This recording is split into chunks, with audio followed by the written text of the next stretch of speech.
Saludos cordiales reciban de la Academia Quetzalteca de Constitucionalistas. Ya nos encontramos en la cuarta sesión de este podcast sobre Derecho Constitucional, donde abordamos los 200 años de constitucionalismo guatemalteco y hemos venido viendo las constituciones que ha tenido Guatemala. En ese sentido, el día de hoy nos acompaña el licenciado Luis Fernando Sagastume, quien tendrá a bien platicarnos un poquito sobre la Constitución de 1879. Licenciado, por favor, ¿nos puede comentar un poquito sobre el contexto histórico que llevó a la creación de esta Constitución? Sí, muchas gracias por la oportunidad. Tengan buenas noches todos los que nos están siguiendo por las redes sociales. Pues básicamente lo que debemos de comprender previo a abordar esta Constitución que entró en vigencia el 1 de marzo de 1880, pero fue promulgada el 11 de diciembre de 1879. Es necesario establecer que desde inicios del siglo XIX habían bastantes cambios en el mundo. Uno de los parteaguas que dio origen al pensamiento liberal a nivel mundial fue básicamente lo relacionado a la Revolución Francesa de 1789, donde había muchas ideas pioneras, una de las cuales era la separación entre Iglesia y Estado. Otra de las circunstancias que dio origen a esta Constitución fue también lo relacionado a la Revolución Industrial que surgió en Inglaterra. Esta revolución industrial hizo que nuevas maquinarias, nueva tecnología fuera teniendo acceso las industrias, las compañías, los trabajadores pues realizaban largas jornadas extensivas de trabajo. Sin embargo, todas estas ideas fueron permeando en el mundo para que pudieran tener inicio las ideas de corte liberal, como esta Constitución de 1879, que es precisamente de corte liberal. La industria textil no podemos dejarla de lado. En Inglaterra utilizaba materias primas donde Guatemala era uno de los principales proveedores de esas materias primas, como la grana. También con el paso de los años pues fue quedando obsoleto la materia prima que producía el país para las industrias textiles con la aparición de la cochinilla. Entonces Guatemala tuvo que enfocarse nuevamente al monocultivo. Entró a la palestra el tema del café de calidad, café guatemalteco, que fue exportado a otros países. Siempre el tema del monocultivo en Guatemala ha tenido relevancia, más en las crisis económicas. Hubo un ligero aumento a la expectativa de vida. Toda la región de Latinoamérica era productora de materias primas que les importaba a España, después a Inglaterra y por supuesto que a Estados Unidos. Grandes extensiones de tierra eran las que no tenían dueño aquí en Guatemala.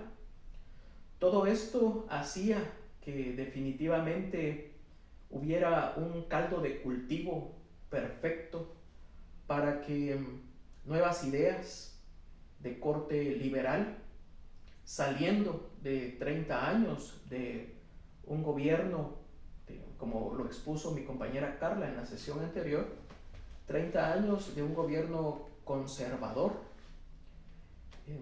lo cual hacía que Guatemala tuviera la necesidad de un cambio, según los dirigentes y el pensamiento político de esa época. Desamortizar bienes de las manos muertas era una de esas ideas que permeaban en esa época. Es decir, que los bienes, las grandes extensiones de tierra que pertenecían en primer lugar a la Iglesia Católica, a los conventos, a los monasterios y principalmente en manos de la corona española, debían, según el pensamiento político de la época, ir a parar a manos de individuos que fueran aptos para cultivarlas. Todas estas ideas no iban a surgir o no se iban a desarrollar, según los políticos de la época, con un gobierno conservador.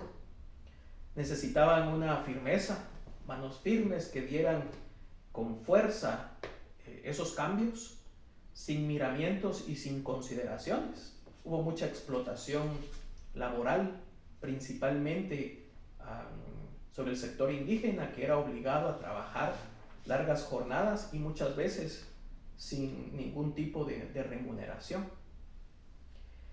Hizo necesario reformas de profundidad. No debemos olvidar que en esa época, pues, con una independencia incipiente, aquí en Guatemala en 1821 y en Latinoamérica, todas estos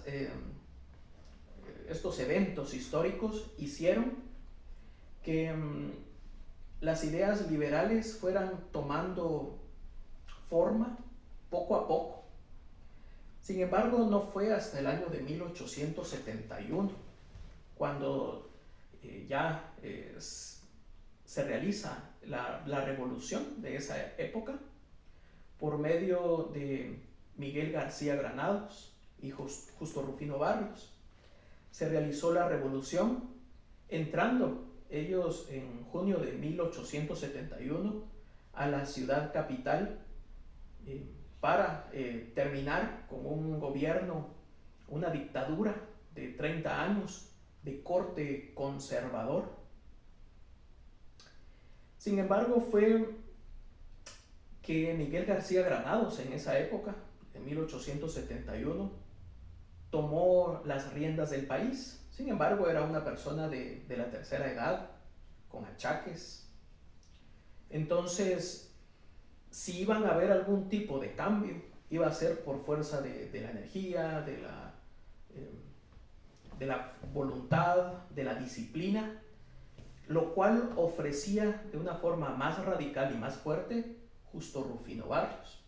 Justo Rufino Barrios, pues, de origen trabajador, sus padres caficultores de San Lorenzo, San Marcos. En cambio, Miguel García Granados, pues, era una persona oligarca que vivía en la capital, si bien había nacido en España. Entonces, esta combinación del interior de la República con la capital de la República hicieron que ganara esa revolución de 1871, tomando las riendas del país Miguel García Granados. Se inició con una Asamblea Nacional Constituyente en el año de 1872. Sin embargo, aquí es importante establecer que había conflicto de tendencias, porque tanto los conservadores como los liberales que se dividían precisamente en liberales moderados y liberales conservadores, en liberales moderados y liberales radicales, hicieron que se promoviera una Asamblea Nacional Constituyente para poder reformar la Constitución, lo cual no se llegó a cabo por el motivo de que habían ideas opuestas. Por ejemplo, Miguel García Granados, que él mismo se autodenominaba como un liberal conservador, y Justo Rufino Barrios, un liberal radical. En esa amalgama de ideas, en esa amalgama de opiniones, pues fue surgiendo poco a poco la idea de una reintegración centroamericana, como lo fue la Federación Centroamericana de 1824. Sin embargo, por esa división de opiniones, pues no se llevó a cabo. La Asamblea Nacional Constituyente fracasó. Hubo nuevamente un intento de Asamblea Nacional Constituyente en el año de 1876. Aquí uno de los aspectos importantes que es necesario recalcar es que una idea innovadora, que era la dictadura democrática, porque con la idea de Justo Rufino Barrios de que había que tomar las riendas del país, era necesario establecer, ya él en el poder, él asumió el poder en el año de 1873, tenía la idea de poder realizar reformas estructurales en el país, lo cual realizó, para bien o para mal de algunos. No había otra forma de poder realizar esos cambios, lo cual dio origen al registro de la propiedad de 1877, al registro civil también en 1877, igualmente en 1877 la creación del Código Civil guatemalteco. Justo Rufino Barrios es a quien se le debe todos estos avances en cuanto a estos cambios estructurales o a estas innovaciones que tuvo el país de Guatemala. Sin embargo, también esta radicalidad de Justo Rufino Barrios en la Asamblea Nacional Constituyente de 1876 hizo que no se llevara a cabo ningún tipo de reforma ni ninguna constitución nueva, sino fue hasta el 9 de noviembre de 1878 cuando nuevamente se inicia con lo relacionado a la Asamblea Nacional Constituyente, dando inicio el 15 de marzo de 1879 con una Asamblea Nacional Constituyente donde políticos, intelectuales, personas instruidas, según la idea de la época, eran las personas más aptas para tomar ese tipo de decisiones. Constituyentes que habían tenido estudios incluso en el extranjero, eran los que, según la idea de la época, eran los aptos para la creación de esta nueva constitución.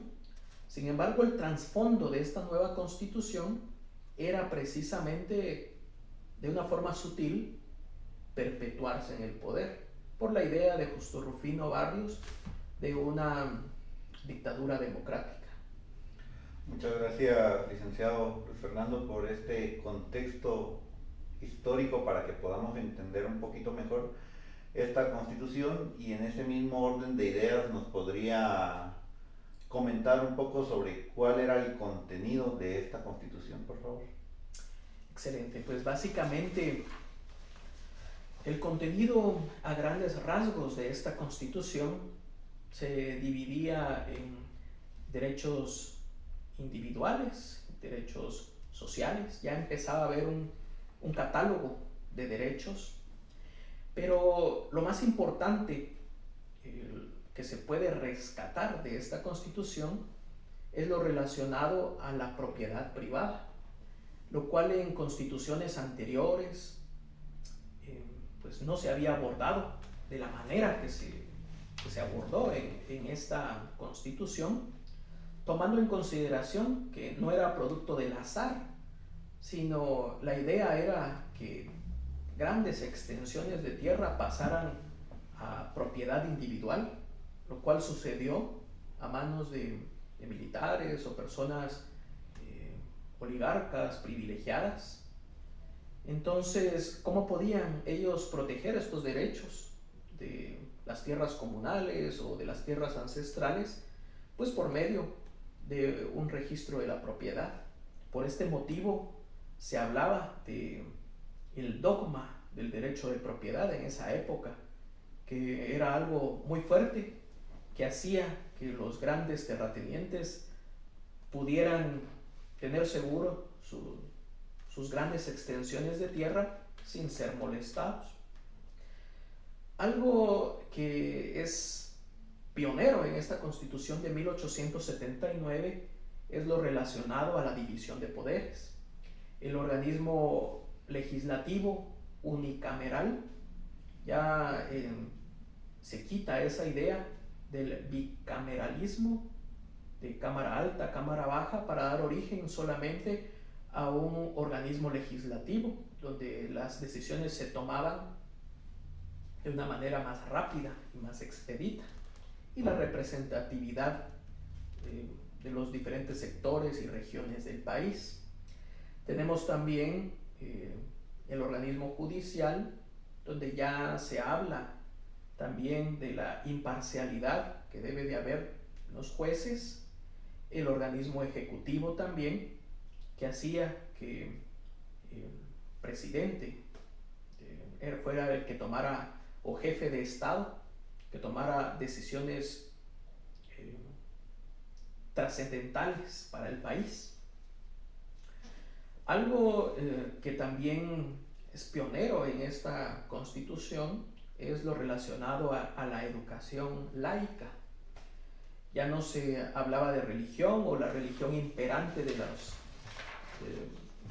los gobiernos conservadores, que era la religión católica, sino ya se hablaba de una educación laica, la laicidad en el Estado también.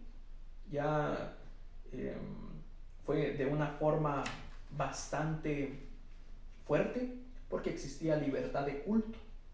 Y aunque la Iglesia Católica tenía, en teoría, la preeminencia en el país, porque por la época pues la mayor parte de guatemaltecos era católico, ya pues se relegaba todas las celebraciones o manifestaciones religiosas para la privacidad de que las personas pudieran ejercer su libertad de culto de manera privada, para que, según el gobierno de la época, evitar disturbios o evitar el desorden de forma pública. Lo que sucedió también fue la prohibición de congregaciones religiosas, es decir, que, por ejemplo, los jesuitas de Quetzaltenango fueron expulsados, incluso muchos se fueron al exilio, porque pues la idea de este dictador, Justo Rufino Barrios, al ser él de su ideología masónica, pues no congeniaba con la ideología católica o el pensamiento católico de la época. Y también por el hecho de que algunos años antes el arzobispo de Guatemala había declarado que por voluntad divina, como lo vieron en la sesión anterior, por voluntad divina el presidente Rafael Carrera debía de asumir la presidencia de manera vitalicia. Entonces todo eso era que chocaba con el ideal liberal de la época, y Justo Rufino Barrios lo que hizo fue prohibir, cerrar monasterios, congregaciones religiosas, y que esas tierras, grandes extensiones de tierra que eran de la iglesia, fueran a parar a manos de individuos. Y también uno de los aspectos pioneros de esta Constitución era el sufragio universal. Muchas gracias, licenciado. Entonces, teniendo este contexto histórico, el, el contenido de esta Constitución, usted ya nos adelantaba ahorita algunas innovaciones que venían incluidas en esta Constitución.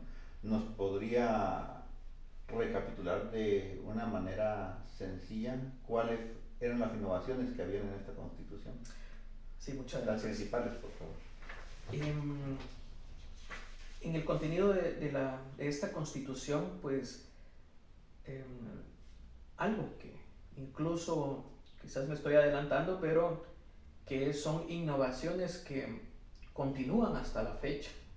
Actualmente tenemos podemos decir, el privilegio de contar con estas innovaciones, es la división de poderes y el sufragio también universal, donde ya se facultaba a los mayores de 18 años para poder votar. Esto, y por supuesto una de las innovaciones que continúa hasta la fecha, es el tema de la propiedad privada, sin la cual, sin el registro de la propiedad, esta propiedad privada hubiera quedado relegada, hubiera quedado en una situación bastante frágil. Una de las cuestiones innovadoras también en esta Constitución es el tema de las vinculaciones e instituciones a favor de manos muertas.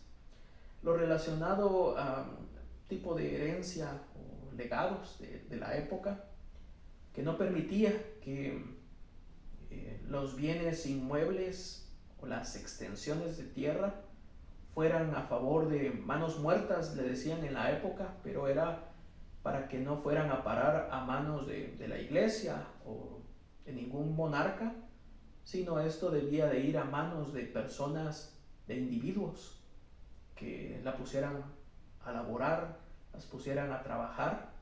Empezó el tema, se puso en la palestra el tema de la reforma agraria, para que, a mi juicio, las tierras comunales, pues definitivamente no hubiera ningún tipo de interferencia en cuanto a los terratenientes y que se pudiera pelear esto judicialmente por las autoridades ancestrales o los comuneros, sino respetar la propiedad privada, aunque fuera una tierra ociosa. Lo importante era que estuviera a nombre de un particular, y por supuesto que la oligarquía de la época se afianzó de este tipo de privilegio, lo cual hizo que posteriormente, fue mucho tiempo el que estuvo vigente esta Constitución, como lo van a ver en las próximas sesiones, pero en 1879 hasta 1944 estuvo vigente esta Constitución. Surgieron 8 reformas, sufrió esta Constitución, pero no fue hasta 1944 donde la revolución pues dio origen a este cambio, ¿verdad? Muchas gracias, licenciado. Entonces nos damos cuenta de que en esta Constitución liberal hubieron muchos avances que continúan hasta hoy en día, como innovaciones que se introdujeron y que continúan vigentes.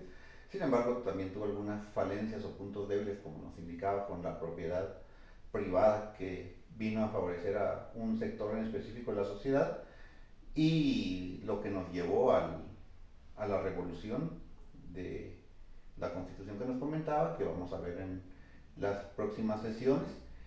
Ya para ir concluyendo, licenciado, ¿nos puede, por favor, dar un comentario personal sobre esta Constitución de 1879? Sí, muchas gracias. Pues definitivamente, como todos los cambios que han habido a lo largo de la historia constitucional del país, no podía ser ajeno el tema de que algunas innovaciones o cambios necesitaban hacerse por la fuerza. No había una forma sutil de realizar avances en el país. Sin embargo, estos avances, como todo, perjudicaron a cierto sector de la población, como también aventajaron a otro sector, a otro segmento de la población.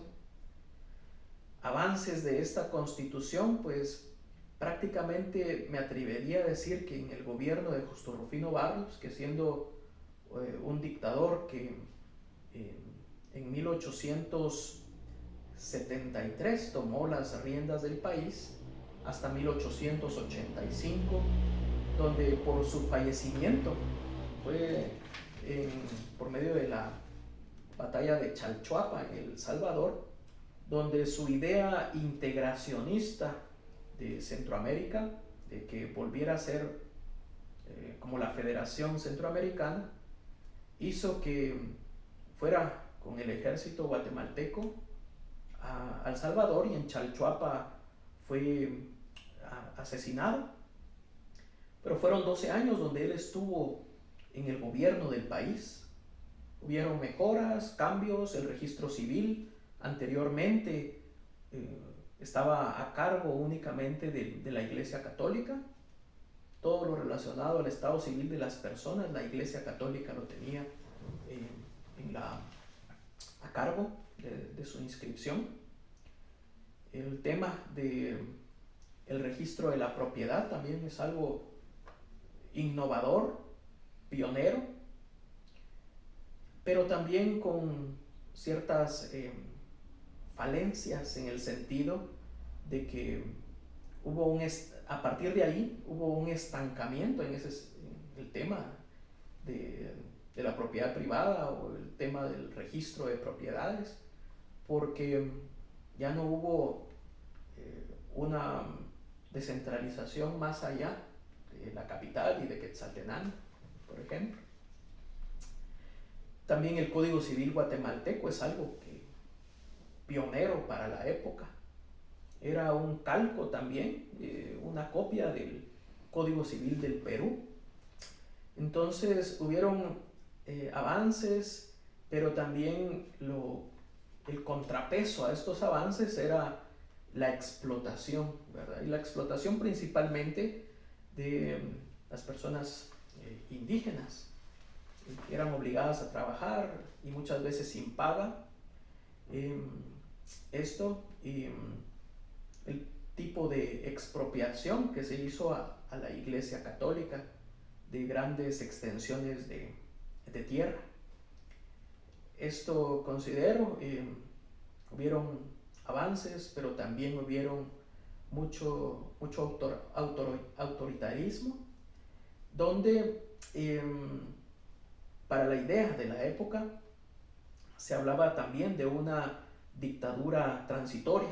El mismo Justo Rufino Barrios dijo que iba a tomar una idea del derecho romano, que era lo relacionado a la dictadura transitoria, que solo por el tiempo en que fuera necesario que hubiera una dictadura, él iba a estar en el poder, pero prácticamente se perpetuaba en el poder, de una forma sutil, por supuesto. Entonces, eso sería. Muchas gracias. Muchas gracias, licenciado Luis Fernando. Entonces, le agradecemos por habernos ilustrado y darnos a conocer el contenido de esta Constitución de 1879, que nos damos cuenta de que la tierra pasa de unas manos a otras sin un beneficio real para la población guatemalteca. Y en ese sentido, pues vamos en las siguientes sesiones ver cómo en la Revolución de 1944, pues viene a haber unos cambios para la sociedad que los exigía, y es por eso que es importante que conozcamos nuestra historia constitucional, para que vayamos viendo las diferentes facetas que tuvo y cómo iban teniendo esos juegos de poder en cada una de ellas. Le agradecemos, licenciado. Los invitamos también para que todos los miércoles a las 7 de la noche puedan seguirnos en estos podcasts a través de Facebook